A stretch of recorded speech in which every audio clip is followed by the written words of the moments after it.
하나님, 이 시간도 주의 말씀 앞에 서기를 소원합니다. 주의 뜻 가운데 나아가기를 소원합니다.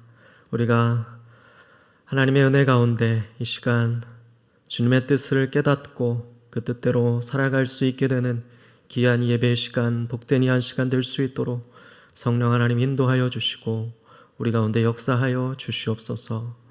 우리가 온전히 계속해서 살펴보는 이 사도행전의 말씀을 통해서 우리 삶 속에도 성령 하나님의 인도함을 따라 그 사도들의 뒤를 이으며 살아가는 귀한 한 사람 한 사람 증인들이 될 수 있도록 이 시간 은혜를 베풀어 주시옵소서. 감사드리며 예수님의 이름으로 기도하였습니다.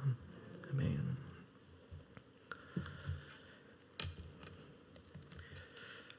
네, 오늘 일곱 일꾼을 세우는 6장의 본문의 말씀을 가지고 함께 하나님의 말씀을 살펴보도록 하겠습니다.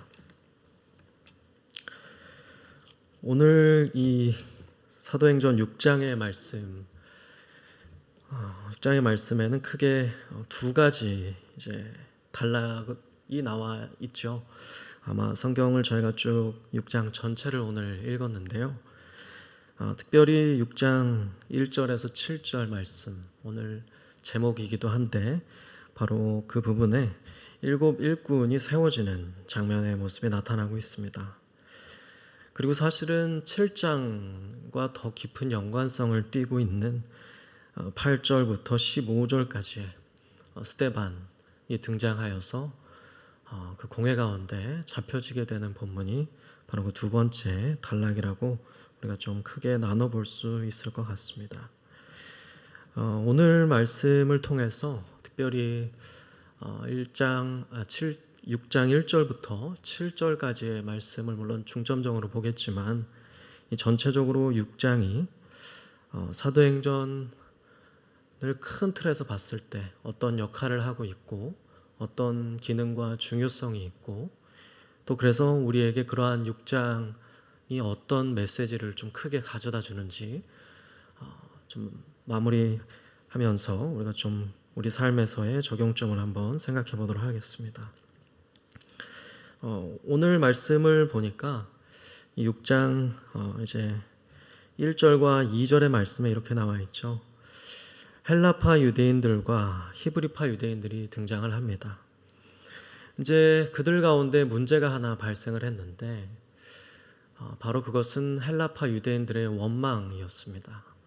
우리가 익히 아는 이제 사실일 텐데 그 당시 그 공동체를 구성하고 있던 이 두 부류 가운데서 헬라파 유대인들을 향해서 이루어지는 이 매일의 구제, 아마 음식을 분배하는 일이었던 것 같은데요. 이러한 일에 아마도 이 히브리파 유대인들 보다 이 헬라파 유대인들이 더 좀 소외되는 일들이 있었다고 우리가 좀 추정하게 되는 구절이 등장을 합니다. 그래서 이제 그들이 불평했다라고 되어 있는데 이 지점이 좀 의미가 있는 것은 헬라파 유대인들의 이 불평이 사실은 교회 공동체 내부에 있었던 두 번째 문제라고 보여지기 때문입니다. 아마 첫 번째는 그동안에는 계속해서 이제 초대 교회가 오순절에 성령님이 임하심으로 세워지고 그리고 나서 이제 계속해서 별다른 이제 큰 문제가 없이 물론 이제 외부 세력의 어떤 박해라든지 그들이 견뎌내야 할 고난과 박해의 과정이 있었지만 적어도 이 교회 공동체 새롭게 시작된 그 공동체 내부에서는 문제가 사실은 있는 것으로 누가가 알려주지는 않았었는데요. 그런데 이제 바로 아나니아와 삽비라의 사건 이후에 바로 오늘 본문에서 두 번째 어떤 문제, 갈등이 발생했었다는 사실을 누가는 우리에게 좀 알려주고 있는 것 같습니다. 그런데 이제 이들이 이제 이렇게 그 12사도가 이야기하는 모습을 볼 수 있는데 이제 모든 제자들, 당시에 그 구성원들을 불러 모아서 우리가 이 일을 다루면은 좀 합당치 않다. 그러니까 이 일에 우리가 헌신하는 것은 바람직하지 않은 일이라고 판단했다는 사실을 2절의 말씀은 우리에게 알려줍니다. 그래서 그들이 했던 표현은 우리가 하나님의 말씀을 제쳐놓고 접대를 일삼는 것이 마땅하지 않다, 바람직하지 않다라는 표현이었었습니다. 그래서 그들이 하나의 해결책을 제시하는데 바로 그것이 3절과 4절에 나와 있죠. 굉장히 이제 단순합니다. 이 사도들이 제시했던 해결책은 3절과 4절에 보시는 바와 같이 바로 일꾼을 세우자는 것인데요. 그래서 이것이 이제 나중에 디모데 서신에서 바울이 의미했던 집사냐 아니냐 여러 가지 추정이 있지만 어쨌든 그러한 일들을 감당하는 일꾼을 여기서 선출하자는 이제 이야기를 사도들이 했던 모습이 나타나 있습니다.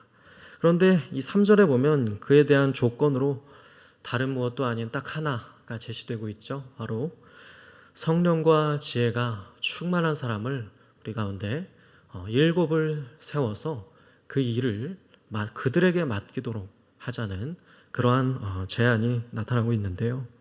바로 그들에게 그것을 맡기고 이 12사도 그들은 어떤 책무에 더 헌신코자 했었냐면 바로 그 기도하는 일과 말씀 사역,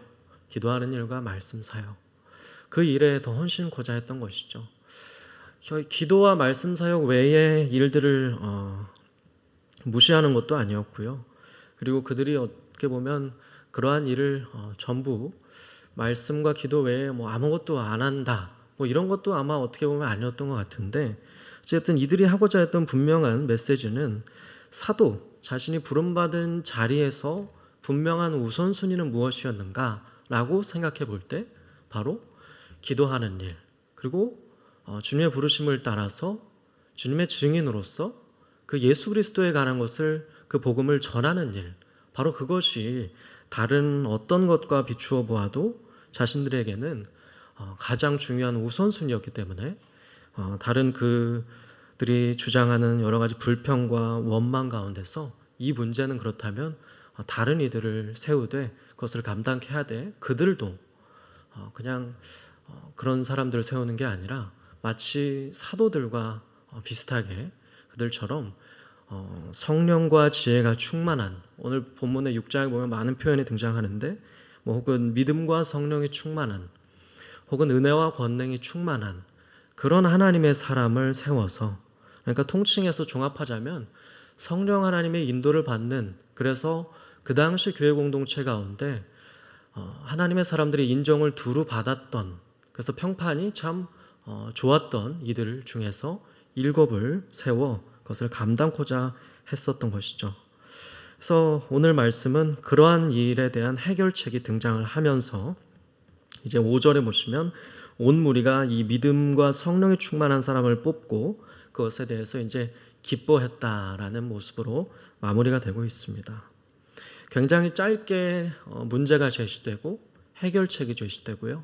그리고 그것에 대해서 어떻게 이 7 일꾼들이 세워져서 그들이 어떤 지혜로 그것을 어떻게 해결했는지는 제시되지 않지만 아마도 이 정황상 그들이 그 일을 맡자 이 헬라파 유대인들이 제기했던 불평과 원망을 원만하게 잘 해결했던 것으로 우리가 좀 추정을 해볼 수가 있습니다.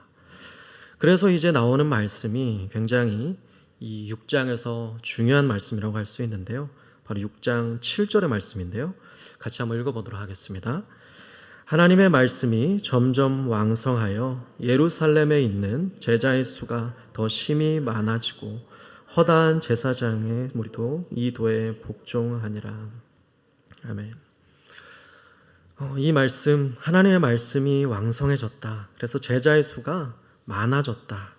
그리고 심지어는 그들 가운데 어떤 이들도 있었냐면 허다한 유대 제사장의 그 무리도 그 예수님에 관한 도에, 그 믿음에 복종하는 일들이 굉장히 많았다는 사실로 6장 7절에 7 일꾼이 세워지는 이야기를 7절의 말씀이 나타나면서 마무리 짓고 있는 모습을 우리가 볼 수 있습니다.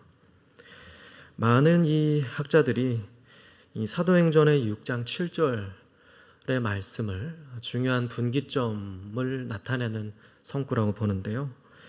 왜냐하면 이 6장 7절에 처음으로 제시되는 이 말씀, 그리고 이후에 나타나는 대략 5가지 혹은 6가지 정도가 있는데 앞으로 우리가 살펴보게 되겠지만, 이러한 분기점 역할을 하는, 혹은 어떤 앞에 전반적인 내용들을 정리해주고 요약해주는, 설명해주는 역할을 하는 이러한 말씀들이 사도행전을 군데 나누고 구분짓고 있기 때문입니다. 그래서 제가 몇 가지 그 5개를 다 살펴보지는 못해도 3가지 정도 가져왔는데, 6장 7절은 방금 읽었으니까 한 2가지만 더 읽어드리면, 하나는 이제 9장 31절입니다. 이제 이것도 6장 이후에 나오는 중요한 분기점의 구절인데 아마 굉장히 비슷한 구절로서, 비슷한 성격을 가지는 구절로서 다가오실 것 같습니다. 그리하여 온 유대와 갈릴리와 사마리아 교회가 평안하여 든든히 서가고 주를 경외함과 성령의 위로로 진행하여 수가 더 많아지니라. 그래서 6장과 9장에 일어났던 어떤 일련의 사건을 또 누가가 요약하고 설명해주고 또 하나의 다음 파트로 넘어가는 구분점을 짓고 있는 모습을 저희가 여기서도 볼 수가 있겠습니다. 한 가지만 더 보자면 짧은 구절인데요. 12장 24절에도 이제 그러한 내용이 등장을 합니다. 12장 24절에도 이제 이방 땅에도 퍼져나가는 하나님의 말씀이 흥왕하여서 더하더라라는 말씀으로 이제 좀 마무리가 되고, 이후에 이제 여러 가지 또 이방 땅에 퍼져나가는 그 복음의 역사, 하나님의 말씀의 흥왕함, 특별히는 바울을 중심으로 또 펼쳐지는 선교 여행이 또 등장하는 모습을 우리가 앞으로도 계속 보게 될 것입니다. 이처럼 굉장히 사도행전을 다루는 학자들 사이에서도 또 누가복음을 집중하여 유의 깊게 읽는 독자라면 이러한 구분점이 되는 중요한 말씀이 바로 오늘 본문 6장의 7절에서 처음으로 등장한다는 점을 토대로 볼 때, 이 6장은 사실 사도행전의 구조에 있어서 굉장히 의미가 있고 또 중요한 다리 역할을 하는 본문이라고 할 수가 있겠습니다. 그렇다면 이 부분 앞에는 어떤 부분이 크게 나왔었냐면, 사실은 사도행전의 저자인 누가가 그 자신의 책 앞부분, 그러니까 1편이라고 할 수 있는 누가복음 이후에 자신이 이 책을 썼음을 기술하는 1장의 서론 부분 이후에는 계속해서 오순절 사건 이후에 예루살렘 교회가 세워지고 그것이 어떻게 흥왕했는지 나왔다는 그러한 내용으로 정리를 해볼 수가 있는데요. 바로 그 이후의 부분은 그럼 어떻게 우리가 좀 요약을 해볼 수가 있냐면요. 바로 이 7 일꾼을 세우는 이야기가 등장하고 또 마무리가 되면서 그것이 분기점이 되어 바로 예루살렘 박해가 등장하게 되고요. 그리고 그 박해로 인해서 복음이 오히려 사그라드는 것이 아니라, 여러분이 아시다시피, 그리고 사도행전의 핵심 구절로 많이들 등장하는 사도행전 1장 8절의 말씀처럼 유대, 사마리아, 그리고 땅끝까지 이르러서 크게 마지막에는 로마에까지 이렇게 복음이 오히려 더 흥왕하여 퍼져나가게 되는 모습이 등장하게 됩니다. 그리고 그 가운데서 사실은 이 7 일꾼을 시작으로 해서 이 본문이 주는 중요한 역할이 또 하나가 있는데, 바로 이 7 일꾼이 이제 제시가 되고 이후에 그 중에 사실 우리가 방금 이제 말씀에서 보았지만 7명의 일꾼 중에 딱 2명만이 제시되고 설명이 됩니다. 그러니까 사실 이 이야기가 가지는 중요한 점 중에 또 하나가 있다면, 7 일꾼을 제시하면서 성령과 지혜가 충만한 사람으로서 누가는 2명을 이후에 제시하고 좀 자세히 다루게 됩니다. 그 2명이라 함은 바로 스데반과 빌립입니다. 그래서 이 본문이 주는 하나의 또 중요한 기능은 스데반 그리고 빌립, 이 2 인물을 우리가 마주할 수 있는 또 하나의 준비를 시켜준다는 것이라고 할 수가 있습니다. 그래서 이 스데반과 빌립의 모습을 보면 우리는 그들이 얼마나 정말 방금 전에 우리가 읽음으로써 살펴봤던 성령과 지혜가 충만한 사람으로서 참으로 적합한 귀한 인물이었는가를 느껴볼 수가 있는데요. 그 부분을 좀 한번 같이 한번 보기를 원하는데요. 일단 우선은 8장 1절의 말씀 이후에 나타나는 저희 6장 8절과 10절을 한번 띄워주시면 여기에 이제 스데반에 대한 기술을 제가 두 구절을 한번 읽어드리도록 하겠습니다. 이제 오늘 본문 후반부에 나오는 내용이죠. 스데반이 은혜와 권능이 충만하여 큰 기사와 표적을 민간 중에 행했다라고 되어 있고요. 그리고 또 10절에는 스데반이 지혜와 성령으로 말함을 그들이 능히 감당하지 못했다라고 되어 있습니다. 그래서 이 스데반이 이후에 이제 8절에서 15절에 공회 가운데 잡혀가서 재판을 받게 되고 그들 앞에서 긴 또 설교를 한 이후에 결국에는 순교하게 되는 모습이 저희가 다음 장인 7장의 모습에 길게 좀 설명이 나타나져 있습니다. 스데반이 성령과 지혜가 충만하였다, 즉 은혜와 권능이 충만하였다, 믿음과 성령이 충만하였다라는 그것에 대한 결과로서 오늘 본문 6장과 또 다음 본문 7장에 보여주는 모습은 그 성령의 사람인 스데반을 아무도 감당할 수 없었다는 말씀이고요. 그리고 그 성령의 사람인 스데반은 마치 사도들처럼 큰 기사와 이적까지도 사람들 앞에 귀하게 역사를 나타내는 그런 하나님의 사람이었음을, 그 성령의 역사로 그렇게 하였던 사람이었음을 오늘 본문의 말씀은 우리에게 알려주고 있습니다. 그리고 이제 두 번째 인물은 바로 빌립인데, 빌립은 이제 저희가 8장에서 좀 살펴보겠지만 스데반과 비슷한 그렇게 성령과 지혜가 충만한 그런 하나님의 사람이었음을 일부분 보기 위해서 8장 4절부터 8절까지의 말씀을 좀 옮겨왔는데요. 그 부분도 함께 좀 제가 읽어드리도록 하겠습니다. 이 부분을 보면 이제 사도들 혹은 스데반의 모습을 또 오버랩시키는 것만 같은데요. 보시면 이렇게 나와 있습니다. 그 흩어진 사람들이 두루 다니며 복음의 말씀을 전할세 빌립이 사마리아 성에 내려가 그리스도를 백성에게 전파하니 무리가 빌립의 말도 듣고 행하는 표적도 보고 한 마음으로 그가 하는 말을 따르더라. 많은 사람에게 붙었던 더러운 귀신들이 크게 소리를 지르며 나가고 또 많은 중풍병자와 못 걷는 사람이 나으니 그 성에 큰 기쁨이 있더라라고 되어 있습니다. 이제 이처럼 빌립이 사마리아 땅, 온 유대와 사마리아라고 이제 언급이 사도행전 1장 8절에 되어 있는 것처럼 사마리아 땅에 가서 복음을 전하는 모습이 8장에 나와 있고요. 성령의 사람이었던 빌립은 그 가운데 많은 표적과 또 이적, 기적을 행하면서 그 성에 큰 기쁨을 가져다주는 귀한 역할을 감당했던 것을 볼 수가 있습니다. 그럼으로써 복음이 계속해서 유대 땅을 넘어서 확장이 될 수 있었던 것이죠. 이 빌립은 사실은 더 유명한 것은 에티오피아 내시를 만나는 부분으로 더 유명하죠. 이가 얼마나 하나님의 성령의 사람이었는가를 볼 수 있는 구절이 있어서 에티오피아 내시를 만나는 부분 중에 일부를 옮겨왔는데요. 8장 26절과 29절에 그 부분이 좀 명확하게 나와 있습니다. 이 사람이 하나님의 인도하심을 받는 하나님의 영에 온전히 사로잡혔던 사람이었음을 이 두 구절은 잘 보여주고 있는데요. 여기서도 26절에 빌립은 하나님의 사자의 인도를 받아서 온전히 행하는 모습을 보여줍니다. 일어나서 남쪽으로 향하여 예루살렘에서 가사로 내려가는 길까지 가라라는 말씀. 그 길은 광야길이었는데 그 길도 마다하지 않고 하나님께서 가라 하시니 그는 그의 발걸음을 이동하였습니다.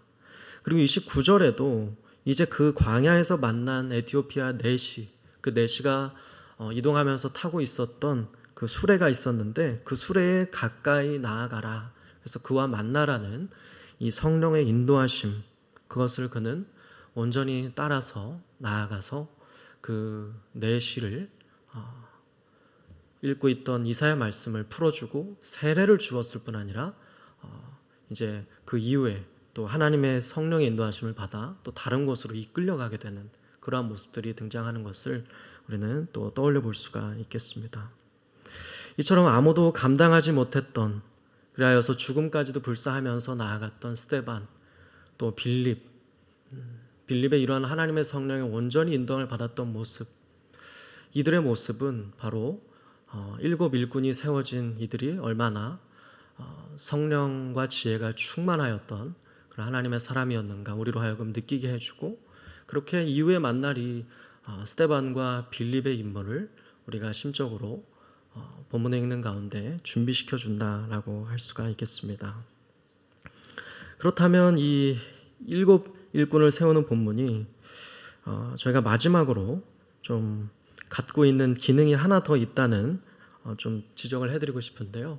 저도 이 부분은 크게 인지하지 못하다가 여러 가지 자료를 찾아보면서 이 사도행전의 이후의 이야기가 특별히 6장 이후에 펼쳐지는 이야기가 하나님의 성령께서 일으키시는 일들을 이렇게 보여줌으로써, 특별히 이 구분점이 되는 아까 말씀들을 몇 가지 소개해드리지 않았습니까?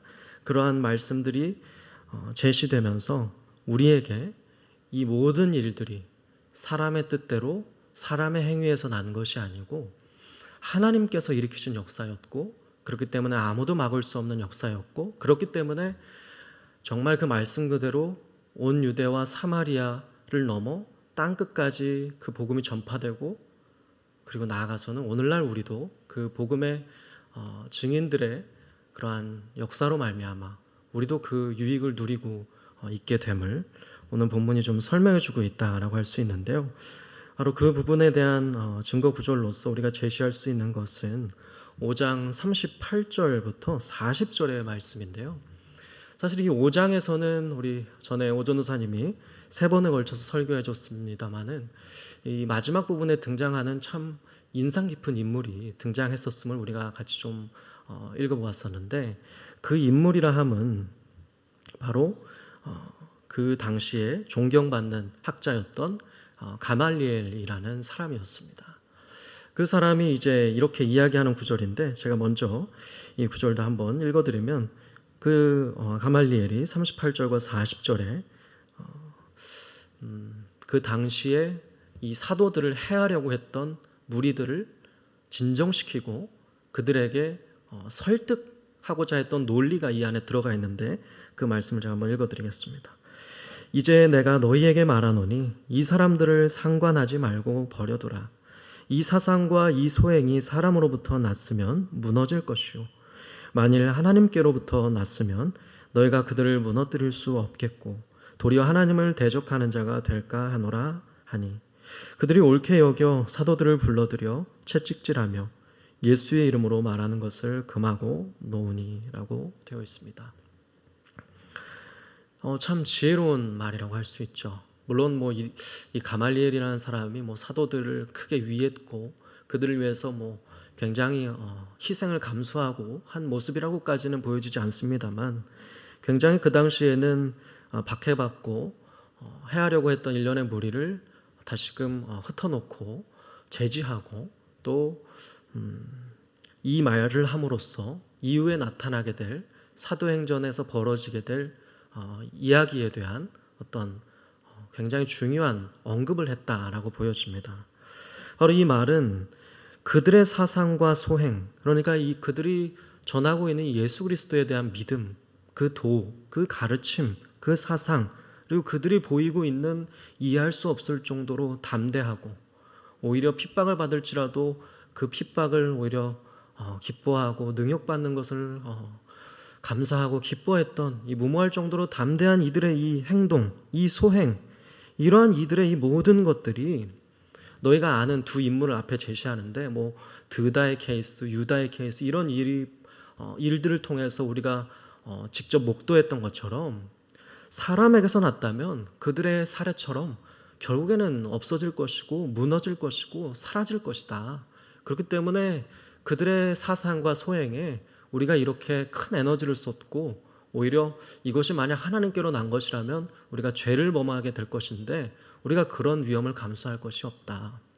앞에 사례를 들었듯이 너희가 오히려 이 일을 버려두고 이 일 이후에 그들이 맞이하게 될 결말이 어떠한지 지켜본다면 그것이 하나님께로부터 났는지 아니면 사람에게부터 난 것인지 자연스럽게 알 수 있게 될 것이다. 그렇기 때문에 그들을 그냥 놓아두어라 라고 말을 했던 것입니다. 그런데 그 말이 그 일련의 무리들 가운데 받아들여졌던 것이죠. 그들이 그것에 동의했고 그것에 옳게 여겼다라고 되어 있습니다. 그래서 사도들을 그냥 보내진 않고 아까 읽었듯이 채찍질하고 경고하고 다시는 이 일을 행하지 말라라고 하면서 놓아주었죠. 그런데 이 가말리엘의 이 말, 그리고 그것을 이유로 해서 등장하게 되는 일곱 일꾼이 세워지고, 그리고 그 일곱 일꾼이 행하는 특별히 두 인물 스데반과 빌립이 나타나고, 그리고 하나님의 교회는 계속해서 이방 땅 가운데 확산되고, 그리고 그 가운데 중요한 인물 나아가서 바울이 등장하는데, 그 바울로 말미암아 이 사상과 소행이라고 하는 표현을 빌리자면 이것은 사그라들지 않고 계속해서 확장하게 됩니다.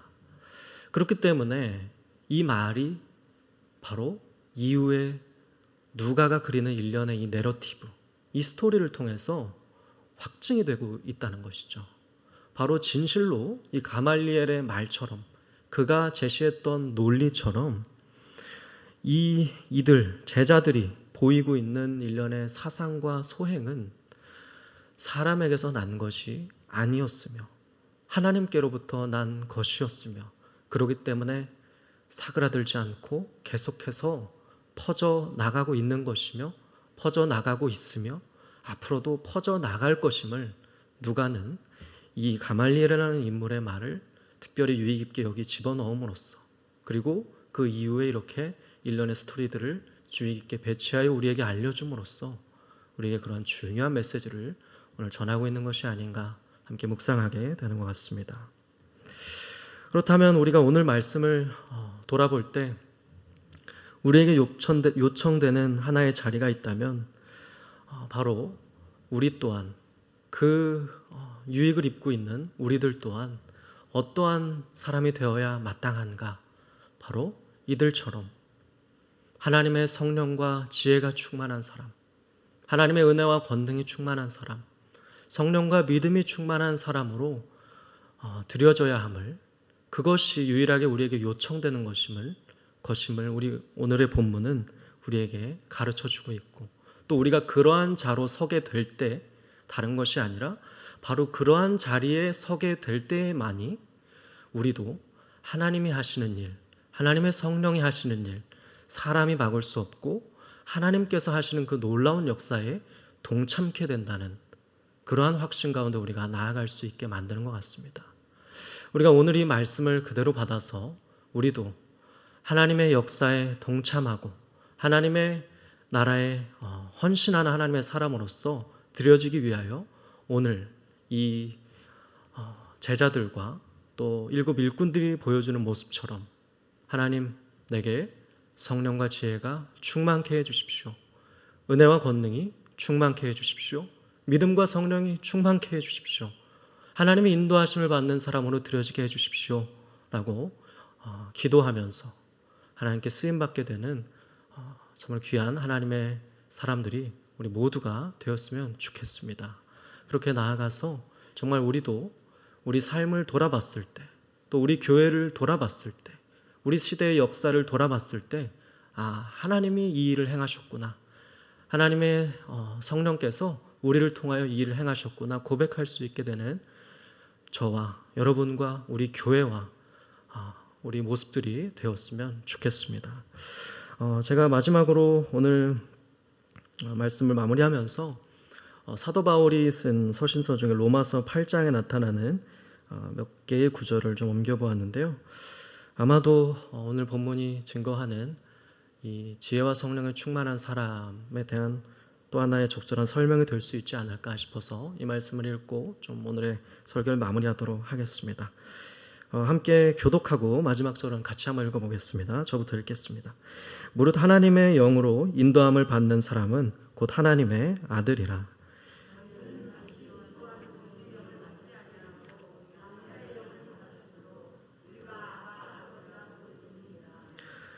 성령이 친히 우리의 영과 더불어 우리가 하나님의 자녀인 것을 증언하니 다같이 자녀이면 또한 상속자 곧 하나님의 상속자요 그리스도와 함께한 상속자니 우리가 그와 함께 영광을 받기 위하여 고난도 함께 받아야 할 것이니라. 아멘. 이 말씀처럼 우리가 하나님의 영에 온전히 인도함을 받는 사람, 그리하여서 믿음과 지혜 그리고 은혜, 권능이 충만한 사람으로 드려져서 어떠한 고난과 역경과 어려움과 박해가 우리 앞에 있다 할지라도 다가올 영광의 날을 바라보며 하나님의 성령의 인도하심에 순복하며 하나님께 귀하게 드려지게 되는 저 여러분이 되기를 주님의 이름으로 축복합니다. 같이 한번 기도하고 마무리하도록 하겠습니다. 살아계신 하나님, 오늘 우리 사도행전 6장의 말씀을 통해 하나님의 성령의 역사는 아무도 막을 수 없으며 하나님의 성령의 역사하심으로 오늘 우리가 이 자리 가운데 있음을 보게 하심에 감사를 드립니다. 우리가 오늘 말씀을 통해 보았듯이 우리도 제자들, 일곱 일꾼들 그리고 이 모든 믿음의 사람들이 그러했듯이 성령의 인도하심을 받는 성령이 충만한 사람으로 드려져서 그러하기를 갈망하여서 우리도 진실로 하나님 나라에 귀하게 쓰임받고 하나님의 역사하심에 귀하게 드려지는 도구가 될 수 있도록 하나님께서 함께하여 주시옵소서. 그렇게 우리가 하나님께 귀하게 사용하는 개개인의 삶과 교회가 되기를 간절히 소원하고 우리의 삶을 온전히 하나님의 성령의 역사에 부탁드리며 살아계신 예수 그리스도의 이름으로 기도드렸습니다. 아멘.